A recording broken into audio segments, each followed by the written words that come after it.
Yeah. Hey Gautam, hi and welcome to our mini series. As you all know, I'm Varuna and he's Gautam, and there are a lot of things we do together from working out together to running together. He's singing and me trying to sing, uh, mountaineering, a lot of things, writing, reading. And as I was reading this book, so I thought it would be a good idea to actually, you know, Can you have see what his. book that is? Yeah, sure. It's Bittersweet by Suzanne Cain. So I thought it would be a good idea because Gautam has really helped me in healing. And as we both navigate with a lot of people reaching out to us with a lot of problems relation to mental health, to spiritual quests. So I thought as Gautam has helped me in my healing journey. So we'll have Gautam and as we read a chapter and we can have some impromptu discussions. And if you like our mini series as we go further, you can share in your comments. And if you would like us to talk about something specific, we'll love to, actually. What do you think about that? Sounds like a good idea. Okay, should I start? Sure. So, the best way to heal yourself is heal others. I don't believe we can escape our past. My mother and brothers tried it, it didn't work. We have to make our friends with sadness. What do you think about that, Gautam? I think the excerpt is trying to draw us into a very useful insight and trying to say that sometimes it helps when we try to heal others. I mean, healing doesn't necessarily mean you are healing them physically. A good conversation sometimes can lend a healing hand. It also gives you perception and insight into what's happening around you, what's happening inside others' hearts.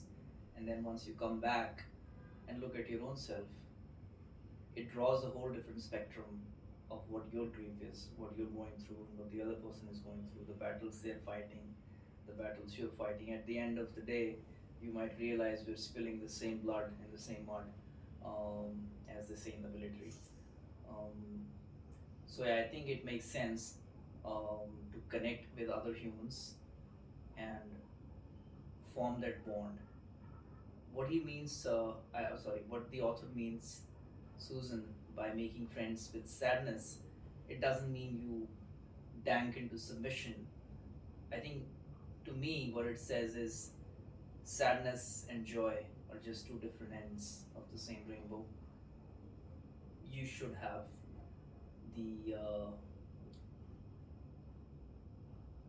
the mojo inside you to say, hey, if this is sadness, then happiness isn't far behind.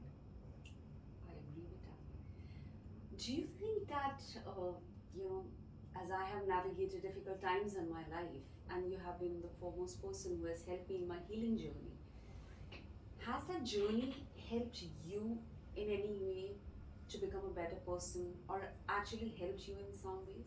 Do you think when we help others, something inside us also changes? It definitely, in my case, in your case, it developed a whole new sub personality within me because once you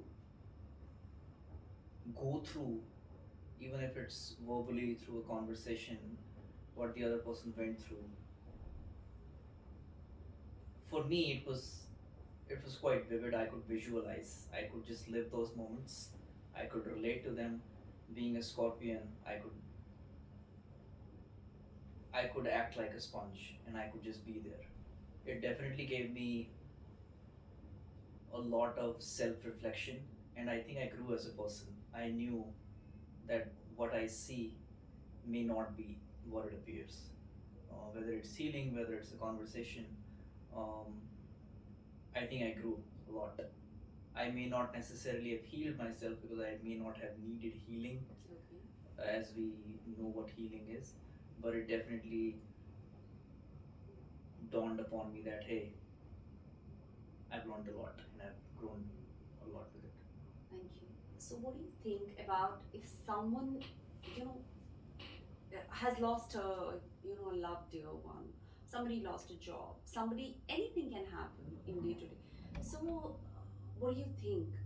More than empathy and compassion, they are good terms. When we talk about have empathy, it's very easy to done. Easier said than done. But somebody who, like, okay, there was a layoff, somebody has lost a job, somebody lost a parent, somebody lost a child. How do we help them navigate those difficult times? Like, do you think we tell them it's going to be okay, or we just let them be? Even if they are sad, we just let them be in that sadness, or we help them come out of that sadness. What do you think is a better way to deal with grief, in immediate and in long term? So, how do you think? In my opinion, grief is very subjective. There is no one way of dealing with grief. Some may find solace in meditation, some may find solace in just going out and dating, some may do crazy things, right? Some may want to just lock themselves up and be alone. In my opinion, what I've found and which has worked and actually helped the people I've been with is an unconditional presence in their life, that if they ever need to speak to somebody or if they ever need anything, it doesn't mean that they need financial help, right? If somebody's been laid off, if there's anything I can do in terms of referring them, guiding them, or doing any of those things, they can just, I'm just a ping away, right? Um, so as I said, grief is a very subjective thing. I don't believe in prescribing ways of, hey, I think you should do this or you should join this organization and go through their program. I don't think those things should even be prescribed. Sometimes it's okay to be not okay. But when you're So, ready, so you think the better way is just let them be and just let them know that I am there if you need me. If you fall back, I'm there to hold you. Rather than, I mean, let me tell you my personal experience, like how you have helped me navigate those difficult times was just being there for me, rather than telling me, oh, you'll feel better. You never forced me to feel better. I took my own time. I took my years, and but then there were days where I'm crying for no reason, missing father and all that. But you just stood like a rock, and I think that was a very poignant and a defining moment in my life. yeah, as I said, sometimes the only way you can defeat the demons is by first of all acknowledging them that they exist, and then Exactly. eventually they're just standing at one end and you're going about your business. It's like if you've seen the movie Beautiful Mind, at the end of the movie, John Nash says, they're still there, I choose not to acknowledge them. Oh, that's quite poignant.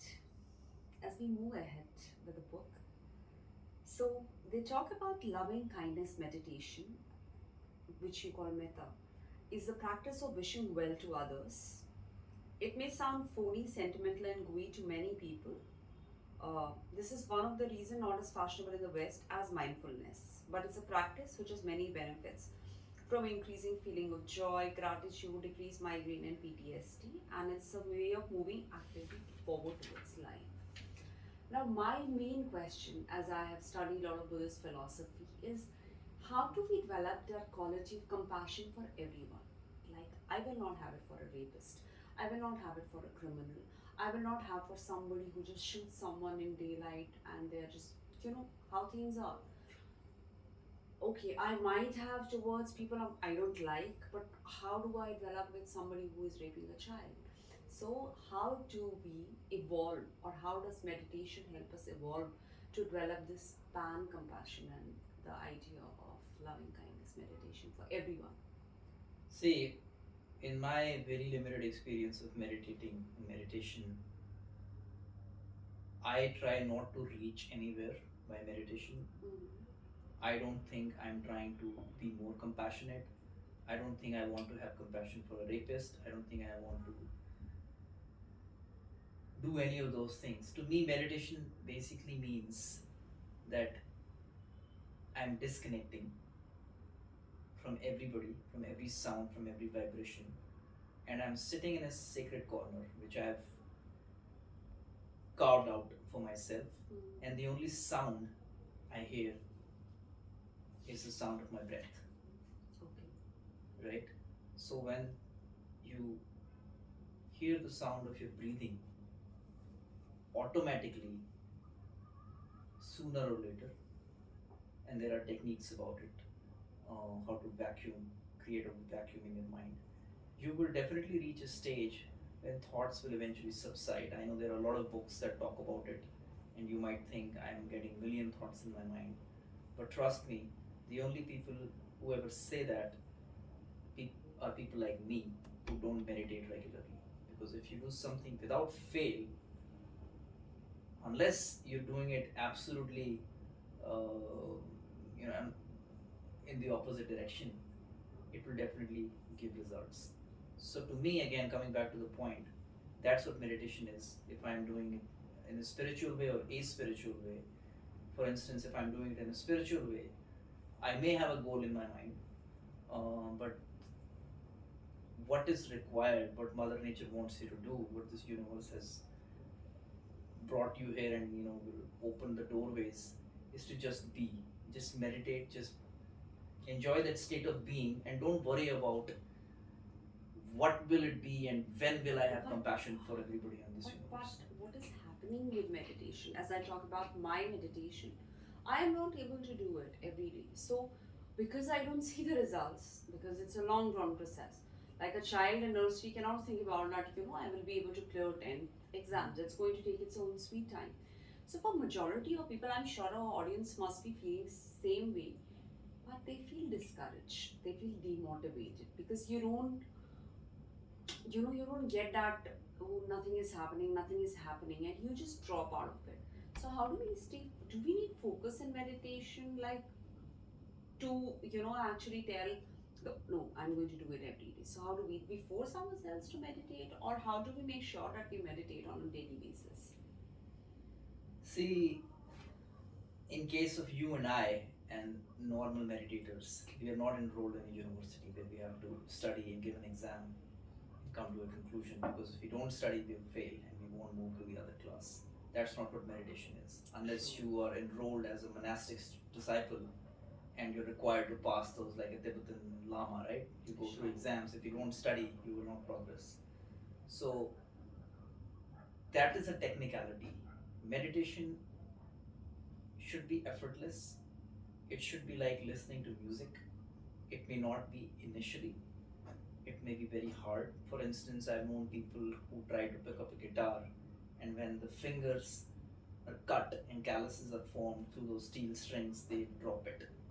Right? So That's when the something would have happened. that's what meditation is, because a lot of people sit down and they think that once they blank out their mind, some divine visions will appear either when they're sleeping, or some white light will appear in front of them. That's not what meditation will give you. I'm sorry if you've read those books.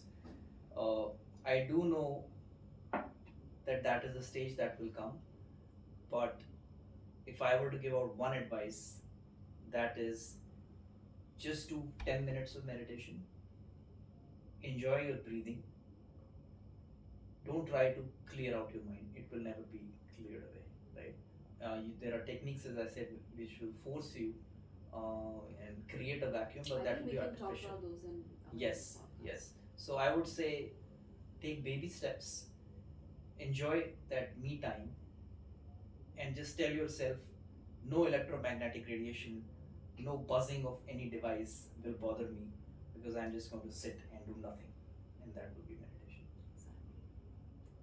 I very much resonate with the devices and everything. They are just giving us this quick, dopamine hit. You see few reels and then you need more because dopamine is getting depleted. You want more. So that's like this endless cycle of how we are wasting our time rather than, actually do something constructive about it. I think with that, we can actually finish this podcast. Let's see how our audience feels like the same. And if they wish and if they like our podcast, we can continue in the future. And thank you for amazing chai. I really had a great time. And I think everyone would love, to have Gautam's wisdom.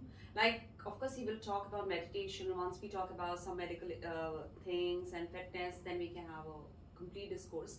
But as far as spirituality, he's somebody I look up to. If you enjoyed our podcast, please do share it and do comment how you feel about it. How was your experience? I loved it. It was a Loved good it? conversation. Yeah, Yes. yeah, Thank you. yeah. We just thought impromptu to do it, so let us know in comment section how you like it. Bye, and thank you for having Thank me. you. Thank you all. Bye. With the hair. Oh, man,